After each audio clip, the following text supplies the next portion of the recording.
Gayle Saunders and Mark Drumheller talking the tight end position. Everyone talks about the 12 personnel, two tight end sets. It's all the rage nowadays. But starting off with this group, Zach Ertz. Mark, how are you feeling about Zach Ertz coming into the season? Yeah, I'm really excited about Ertz. I mean, this is a guy who set the single season record last year for tight ends for receptions, 116 receptions, 1,163 yards. He is the prototypical tight end in the NFL, the athletic. He can do everything. You can move him all around the field. So I think it's going to be another huge year for Ertz, and they're going to be able to do a ton of things with him in this offense. I'll go back to a quote that Mike Vick was talking about the first time watching Zach Ertz as a rookie. He said that guy is going to be a great player. He told him, he's like, I've only told a certain amount of players that they're going to be great, and Zach Ertz was that guy. And just to see his career blossom, and last year he had a phenomenal year. But I think that ability to be a pass catcher in space, inline player, I think, and then having Dallas Goedert now, who's starting to grow into his own, I think they're going to have a lot of things that they could do with Zach Ertz. So it's really promising um, what Zach Ertz could bring to the table. Dallas Goedert, um, a guy who's being kind of slept on. It's starting to grow. The buzz is growing. I mean, how are we feeling about Dallas Goedert? Dallas Goedert continues to exceed all the expectations that we had when we drafted him just 2 years ago. I mean, last year you saw them bring him along slowly, but towards the end of the season, he really got to show off his athleticism, and he's another tight end that can create space, within the offense, get down the field, and also the plus about Goddard is he's a lot more physical than Ertz. So he's a guy he can really put the pads on you, and he can help you in the running game if teams decide to go in nickel defense against the two tight end sets.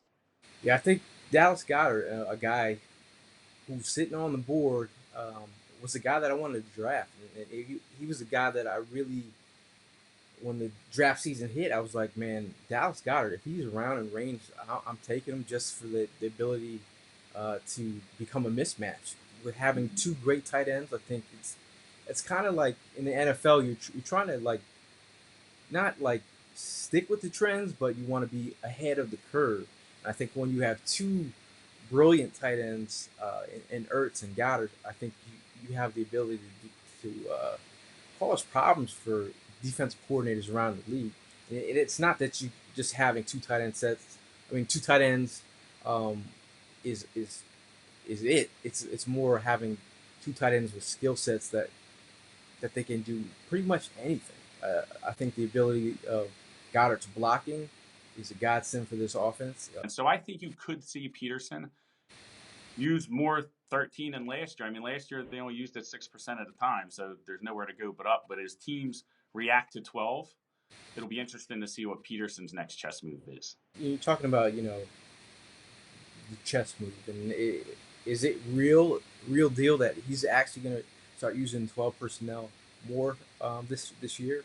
Now, if they're going to actually follow through that, does that mean they're going to have four tight ends on the roster? And when it comes to that, looking at the back end of the roster, you got Will Tye, you got Josh Perkins, um, and then Alex and, Ellis is the guy, the latest signing that they had. yep, Alex Ellis. Mm-hmm. Are they going to have to go four deep here? I think it's possible, and that to me was the main question going into the preseason is how would Josh Perkins handle this opportunity, and would he be able to force Peterson into a position to where he does carry four tight ends? Um, Perkins is a converted wide receiver, so he's not much of a blocker, but he's a guy who, in the right situation, can get in space and make plays. And if they did go 13 with Perkins out there, now you have three athletic tight ends. You have Ertz and Goddard, who are probably two of the top five tight ends in the league, possibly. And then you have a guy like Perkins who can still get down the field and still has some size on him. Going into the season, what's your real take on this tight end group? I mean, what are you really looking for from Ertz and Goddard as a whole? Yeah, well, it's interesting because statistically, I don't think you can get much better than what Zach Ertz did last year, right? I mean, Right. so you don't expect him to shatter his own record. And again, I expect the the offense to be more multiple and more diverse. So they're going to spread the ball around more. You saw at the end of the year, Goddard's snaps went up. His usage went up to 60% by the time they're in the playoffs. So they are moving in that direction. But statistically, I think you'll see, Goddard come up last year. I think he had 33 receptions, 344 yards. So he'll probably be in the 50, 60 reception range. And then you'll see Zach Ertz's numbers come down because they have so many weapons. And you look at, I mean, even outside of the tight ends, they brought in Deshaun Jackson, and they have Miles Sanders now, and they have Darren Sproles back, and can't forget about Alshon Jeffrey. So there's a lot of ball to go around. It's going to be interesting to see how that plays out as the season develops. But my guess is, knowing Peterson, it's going to vary from week to week depending on how they can exploit the defense. Yeah, I really think with Zach Zach Ertz and Goddard, I think it's really pick your poison. I think you're really making defenses really show their hands. I think the ability to cause these mismatches are tremendous. I think the seams, those guys are going to dominate. But then, Yep. when I talk 12 personnel, in theory, thinking about,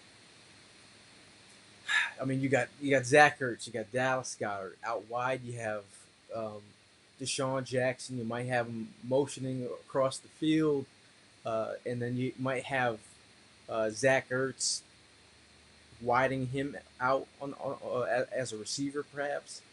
You got Alshon Jeffrey, and then you have, you have Miles Sanders coming out of the backfield, or Jordan Howard. There's so many different options. Like how do you stop these guys? Yeah, it's going to be an interesting question. I'm sure there's a lot of defensive coordinators around the NFL not getting much sleep when they're thinking about facing the Philadelphia Eagles because ultimately you're going to have to put, let's see, your best case scenario is going nickel coverage, and you're still going to have to put a safety on these tight ends. Right. And so now, you know, Goddard and Ertz both showed the ability to beat safeties consistently.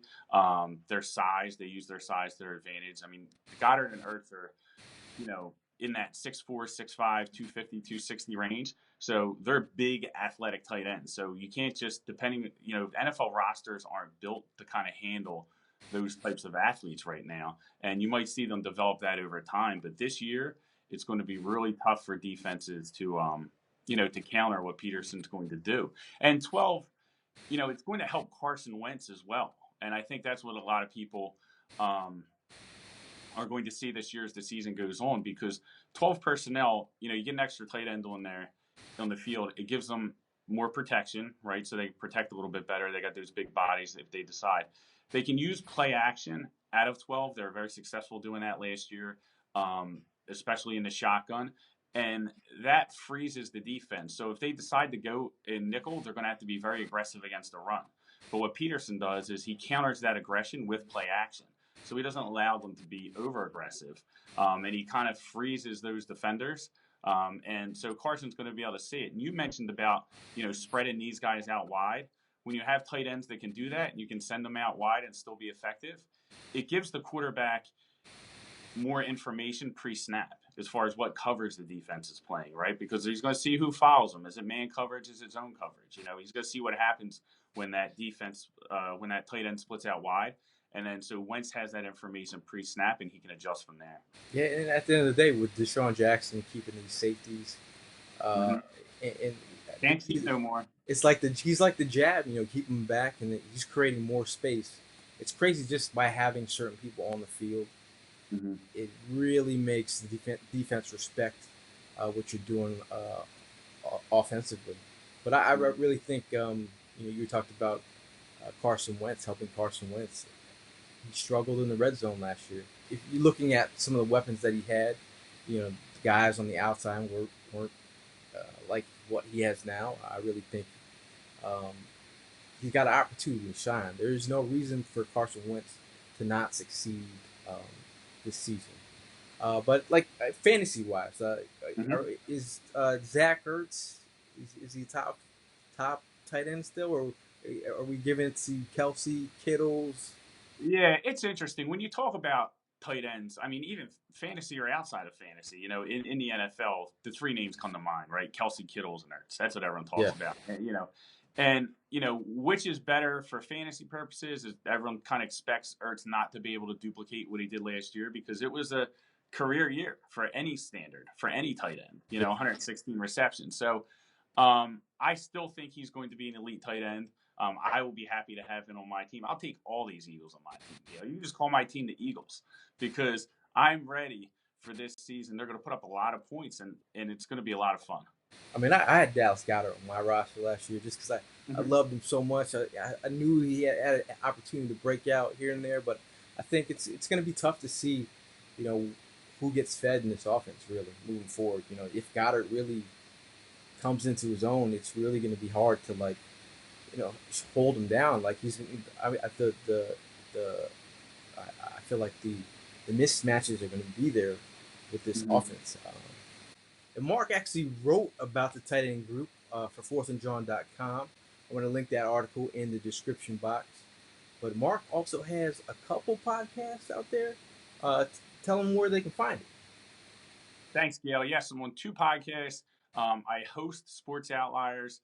They both record Wednesday night, and I'm co-host of Fourth and Go. You can get them all on your favorite podcast listening apps. They drop Thursday mornings, iTunes, Apple Podcasts, Spotify, Stitcher, wherever you listen, they're there. You can also find me on social media at X_Drumheller on Twitter and Instagram. So be sure to check those accounts out.